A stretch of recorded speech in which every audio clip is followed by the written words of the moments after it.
Et salut à tous, j'espère que vous allez bien. Aujourd'hui on se retrouve pour une nouvelle vidéo. Encore et toujours. Mon Dieu. Vidéo un peu particulière puisqu'elle aura pour but de vous présenter les grandes tendances de Kickstarter en ce moment. Effectivement, on aura pour but de se retrouver à peu près une fois toutes les 2 semaines pour vous présenter les jeux du moment, les campagnes à suivre ainsi que les flops auxquels il ne faut pas y aller. Mais vous allez me dire, qu'est-ce que c'est que Kickstarter? Eh bien Kickstarter, chers amis, c'est une plateforme participative où vous allez pouvoir développer vos idées pour pouvoir justement les mettre en place. C'est-à-dire que tu as une idée de fabriquer une fusée en pommes de terre, eh bien tu peux soumettre cette idée et du coup avoir beaucoup de fonds. Kickstarter vous permet donc de réaliser vos idées, que ça soit de l'ordre artistique ou alors en termes d'auteur de jeu, en termes de vidéo ludique, en termes d'audiovisuel aussi, ou si vous êtes encore musicien. Mais ici, nous allons parler plus précisément des board games ainsi que des jeux de plateau. Ce qu'il est intéressant de noter, c'est durant ces 5 dernières années, eh bien Kickstarter a vu pulluler un nombre incalculable de jeux de plateau en termes de financement participatif. Ce qu'il est intéressant de noter, c'est qu'on retrouve aussi de grands éditeurs de jeux comme Cool Mini or Not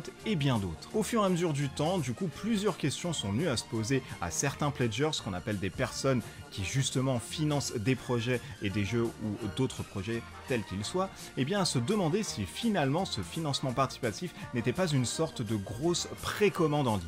On viendrait donc à se demander très naturellement si finalement les gros éditeurs ont un réel intérêt à être sur une plateforme participative, auquel cas ils pourraient soulever des financements directement naturellement. Ça va.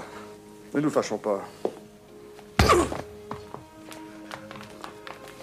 Allez, trêve de bavardage, passons maintenant aux 5 Kickstarter que je trouve très intéressants durant ce mois de mai. Le premier Kickstarter de ce mois de mai, eh bien c'est tout bonnement le Hellboy pour moi qui a récolté maintenant 1 million d'euros, ou alors de dollars, ou alors peut-être de livres sterling. Auquel cas on s'en fout, il a récupéré 1 million. Ce jeu qui est édité chez Mantic va vous permettre de jouer de 1 à 4 joueurs dans un univers du coup de Hellboy, le démon pharaonique des comics américains. Ce jeu va mêler un peu des phases de recherche, des phases d'investigation, mais aussi de la tatane. Du coup on va avoir l'aspect dungeon crawler, mais aussi on va avoir un aspect assez enquête qui est assez sympa. Les tuiles ont l'air correctes, les figurines aussi, bien sûr il faudra attendre le résultat final, mais pour le coup c'est vraiment le petit gros buzz du moment. Et en plus on joue Hellboy, donc du coup ça paraît très prometteur. Le deuxième Kickstarter que je trouve assez intéressant, c'est un Kickstarter qui s'appelle The Pit, The Board Game, et c'est une sorte de dungeon crawler sci-fi dans l'univers justement du jeu vidéo. C'est un jeu qui a récolté maintenant 17 000 euros dollars, on ne sait plus maintenant,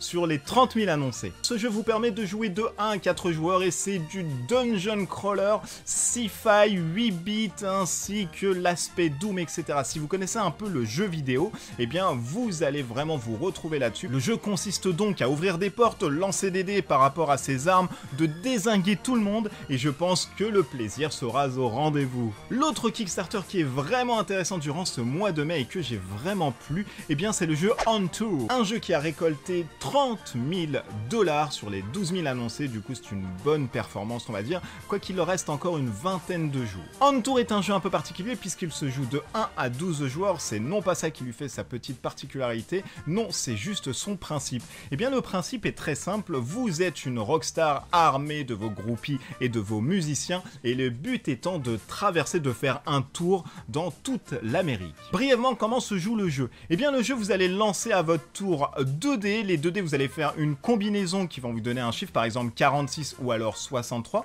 puisque c'est les 2 chiffres que vous allez permuter, et du coup vous allez noter ce petit parcours sur votre grille.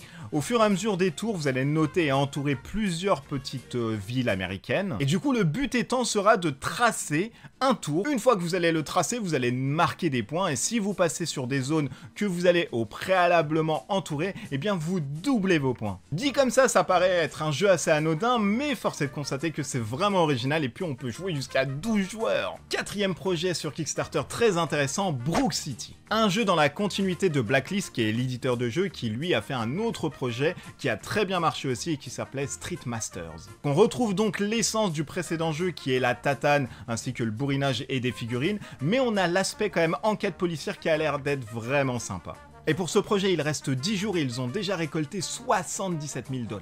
La dernière campagne dont je vais vous parler, elle va porter sur Posthuman Saga. Vous connaissez peut-être si vous êtes abonné à la chaîne, j'avais fait une vidéo dessus. Posthuman Saga, qu'est-ce que c'est? Eh bien, c'est un jeu encore compétitif comme Posthuman auparavant, sauf qu'il y a une refonte graphique et il y a des petites améliorations qu'ils ont pu faire par rapport au retour des joueurs. C'est-à-dire qu'auparavant, il fallait juste entrer dans la forteresse et être le seul à rentrer pour pouvoir justement survivre à l'épidémie. Et bien là, nous allons avoir différents objectifs, une refonte graphique, ainsi qu'un plateau de jeu qui va vous permettre justement de suivre l'évolution des terrains, et ça, c'est plutôt pas mal. Quoi qu'il en soit, cette campagne a su lever 195 000 €, il reste une vingtaine de jours et je pense qu'ils vont aller encore plus loin. Voilà, j'espère que cette vidéo concept Kickstarter vous a plu, c'est une nouvelle chronique qui sera disponible 2 fois par mois au maximum pour donner l'évolution des campagnes, les nouvelles campagnes qui ont reçu un gros boom, ou encore les campagnes qu'on attendait et qui ont fait un gros flop. Bien évidemment, l'intérêt ici réside d'avoir une vue globale par rapport à différents types de jeux